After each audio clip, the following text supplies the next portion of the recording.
Three Anglo-Maratha wars. The first and second we have discussed. The first Anglo-Maratha war was fought during the period 1775 to 82, a duration of about 7 years. Second Anglo-Maratha war 1803 to 5. This is after about 20 years. Then, after another 12 years, you find the third Anglo-Maratha war taking place.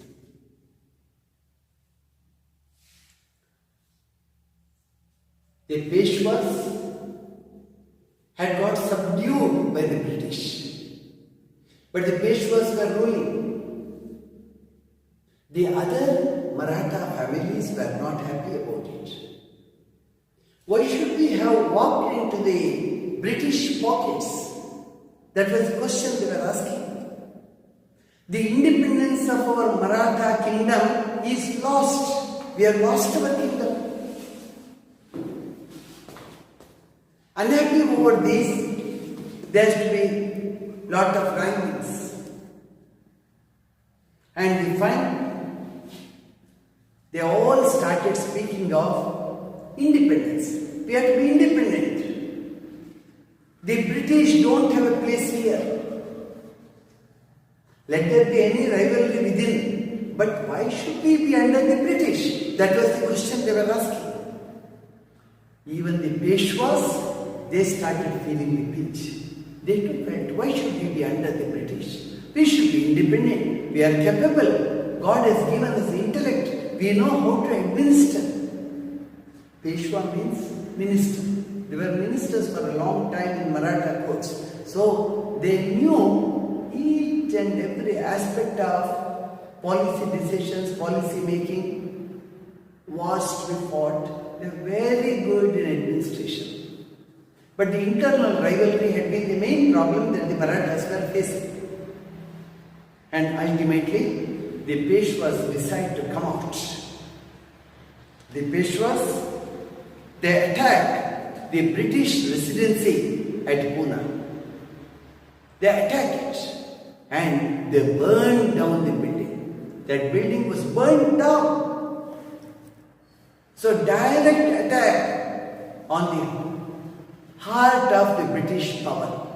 The British residency at Pune was attacked, burned and demolished. The British naturally they got angry. Appa Sahib of Nagpur and Mallarrao Holkar, they rebelled. They rebelled within the kingdom. It was all a fight for power. And Peshwa Baji Rao II, he was the ruler then.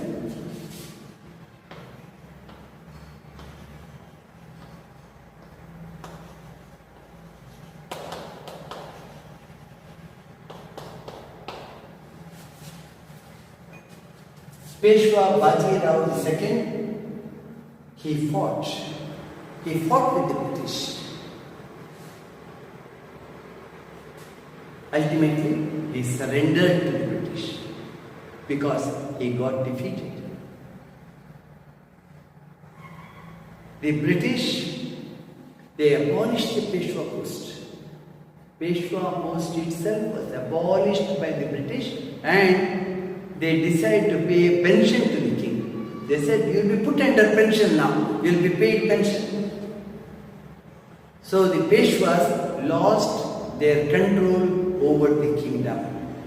And one Pratap Singha, he was a descendant of great Shivaji, Chhatrapati Shivaji, Pratap Singha. He was given the right to rule. He was put on the throne by the British.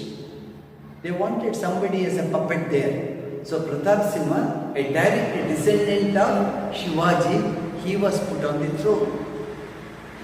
With this, total suppression of the Marathas took place and the third Anglo-Maratha war named all prospects of Marathas again reclaiming their territory thereafterwards.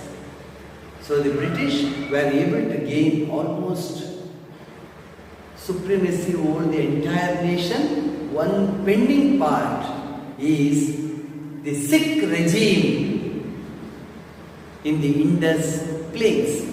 The Sikh regime, they were going very strong. We'll take up that part now.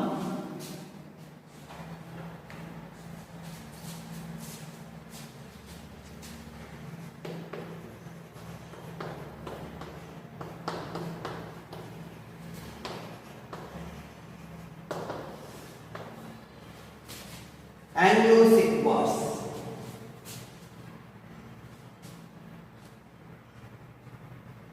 The British had gained supremacy over Sindh, Awadh, most of these local empires. They had become a part of the British Empire. Many smaller states, India, small states, they all had signed the subsidiary alliance. They were a part of the British regime. And even Ranjit Singh, about whom we will speak separately later, a great ruler, he too died in 1839. The British were waiting for that. They never wanted to step into Punjab as Ranjit Singh was there as ruler. They knew it's very difficult to subdue him. So till 1839, death of Ranjit Singh, the British did not push themselves in much. They had a friendship pact with Ranjit Singh. Now once Ranjit Singh died in Punjab, there was total anarchy. He was such a great power that there was no internal rebellion in Punjab. In Lahore, he had built a huge Sikh empire. Ranjit Singh's death made the British really happy. We have to say, all the different rulers, then under Ranjit Singh, they all joined together, they fought with the British. Some of them tried to be traitors. It's always the case with the Indian history. And even the British were good at bribing, pay bribe, attract them, and see that one or two kings turned to be traitors. They helped the British in all possible ways. So some traitors in Punjab and Lahore, they helped the British. So ultimately, the Sikhs had to sign a humiliating defeat. It's called as Lahore Agreement, a humiliating defeat. The British were able to gain supremacy over the Indus region. The British, they become the de facto rulers of Punjab. Their case, always after they win, they make some Indian sit there as the de facto ruler, a puppet ruler, and the British become the de facto rulers. They make the puppet play. So if people get angry, they get angry on the puppet ruler, not on the British directly. So that's what happened there. With this, even Mysore we have not touched. We will be taking it up over the next few videos. Hyder Ali and Tipu, they too had got totally demolished. Tipu had got killed. British had gained absolute supremacy over the entire country. But still, some of the local rulers were there who were going a bit strong. And Dalhousie, he comes out with another crooked, cunning plan, just like Wellesley, subsidiary alliance. What did Dalhousie do? The doctrine of lapse. He brought out a policy called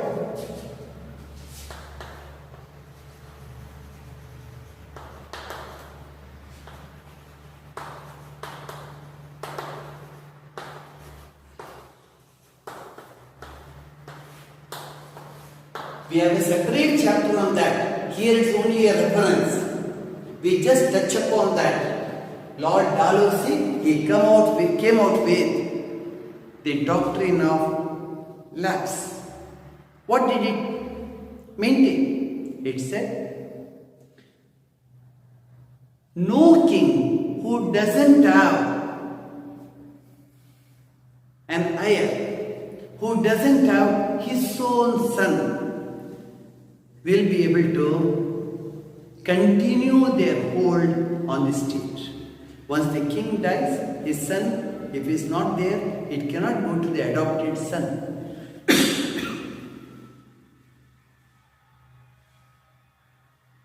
So kings, usually they used to adopt.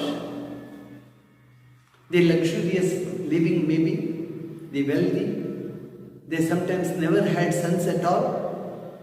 All such kingdoms used to become part of the British Empire because they did not have the heir, the legal heir as per the British.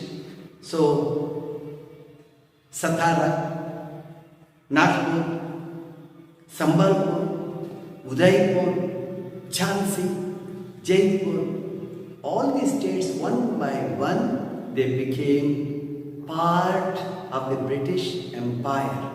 They were forced to become. You don't have legal heir as per our policy, so you can't continue. Your state would become a part of the British Empire, they said. It was a political weapon with the British. See how the British were playing their cards. It's a political weapon with the British, and that actually led to a great rebellion in India. The first war of Indian independence in 1857. The Indian kings who lost power, who lost their kingdoms, they were all unhappy. Some were fighting for it. They were all treated on the same scale and they all rebelled against the British. With the result, we have the Sepoy Mutiny. The British called it Sepoy Mutiny. We Indians call it as the first war of Indian independence. There's a very interesting phase that we'll study later. In the meanwhile, I told you, let us know a little about Ranjit Singh, a man to record with, a king of great tributes. If we don't study Ranjit Singh, we have not studied Indian history. I will tell you the reason at the end of my discussion. He was the son of Mahasingh, head of Sukachat Misl. What's a Misl? Misl is a family faction which is ruling over a particular territory. It's called as a Misl. In a way, you can say family. In Marathas, we used to say Maratha family. Here, they were being named with the different nomenclatures. Sukacheka Misl, son of Mahasingh he was. He lost his father at the age of 10. He was born in 1780. He offered his services to Shah Zafir of Kabul, who invaded India. Shah Zafir was another invader from Afghanistan. These attacks from Afghanistan were a continuous factor that India had to reckon with. Right from beginning, maybe Ghazni Mahmud, Gori Mahmud, you have a number of them. They invade one after the other, like waves in the sea. One wave coming, sweeping over, another wave comes as it retreats. So these Afghan rulers, Afghan rebels, they used to attack northern India thinking that we have huge wealth here. Huge wealth. Anyone would get almost bowled out when he listens to the wealth that India had. So when Shah Zafir comes, he comes to know, I cannot win over this person. He is very strong. He coolly makes friendship with him. He shows total subservience to him and keeps his empire as it was. And he makes him, as he had to go back, Zamir has to go back. All these attackers, invaders, they go back. So what did he do? As he went back over that entire area, he made him the governor. Raja. He called him Raja. He said, you are the governor, you will govern. And he gave him the title of Raja. See how clever he was. As a young boy, he was young. He was just plus 20. He coolly worked all his defense policies and he was able to be at the helm of affairs. He came to throne at the age of 19. He had lost by then itself, he had lost one eye. Smallpox had attacked him.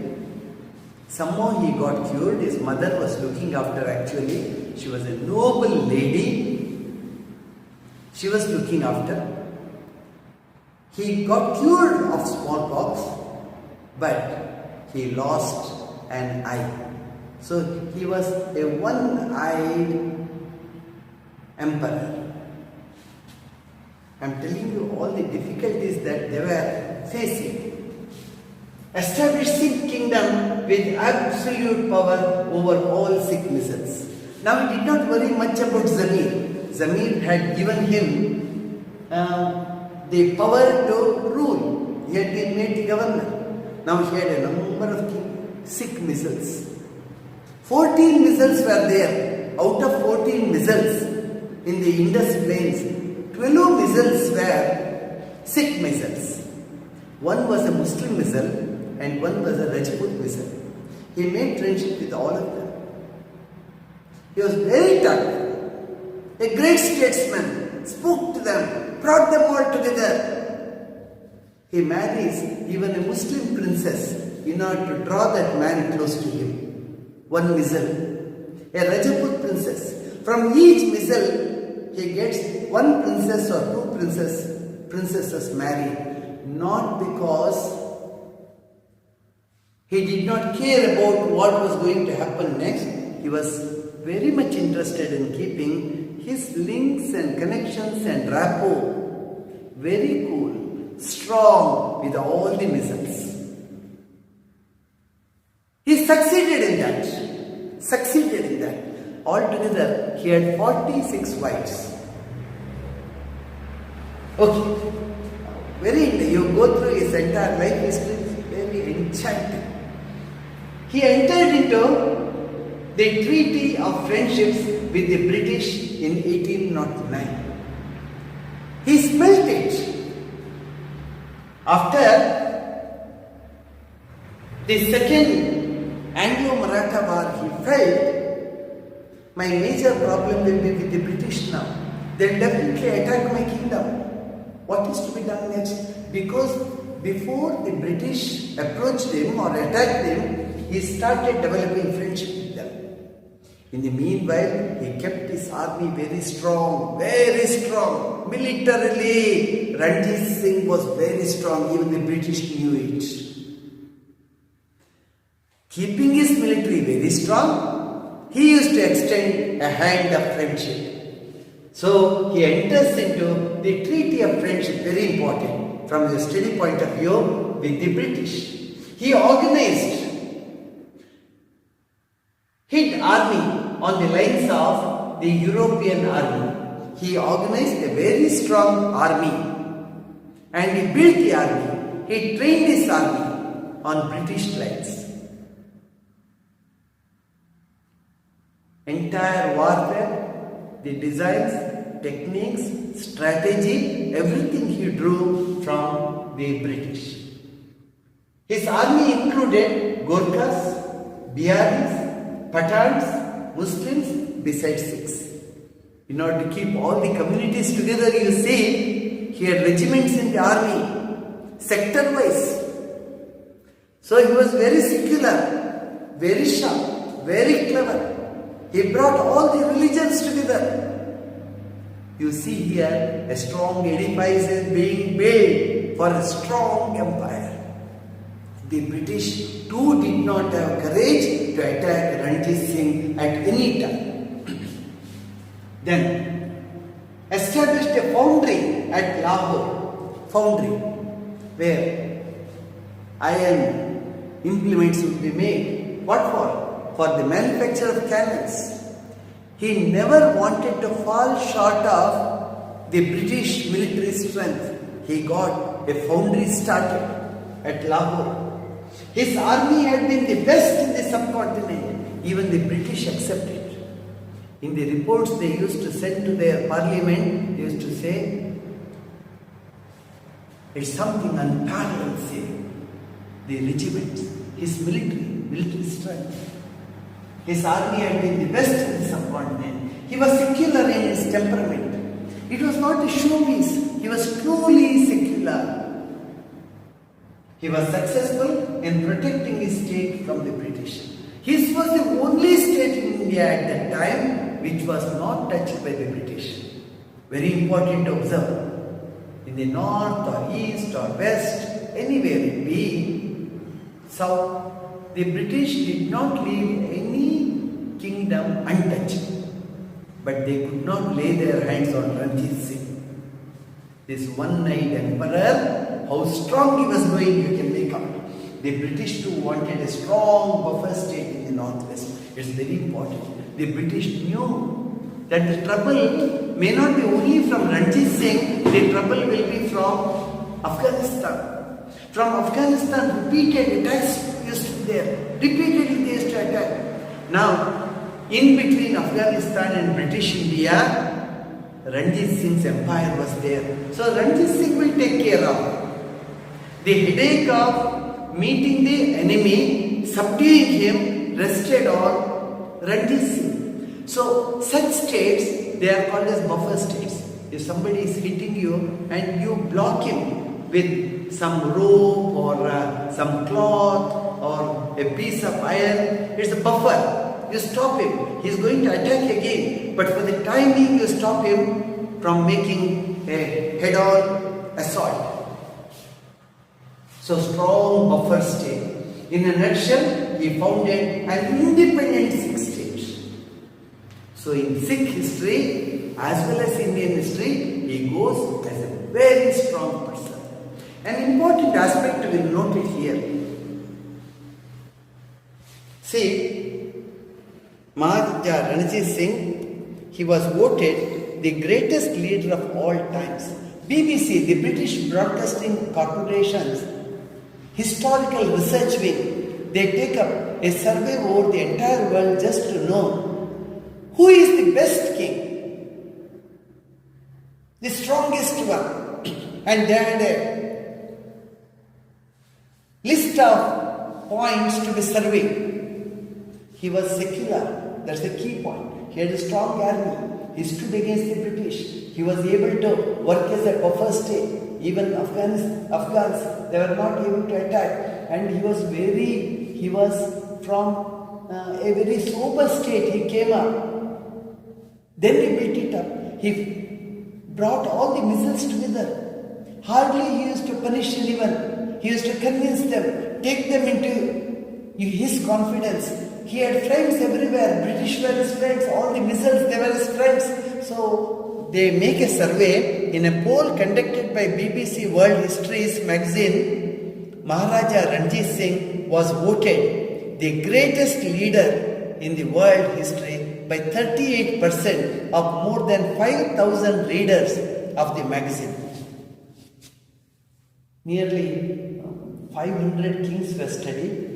It was brought down to 30. Among 30, he stands the best in the world. The best king world history has seen. This survey, British survey says, it is none other than Ranjit Singh. We are proud that he is from our Indian soil and he was the one who was able to face the British very well. Thank you.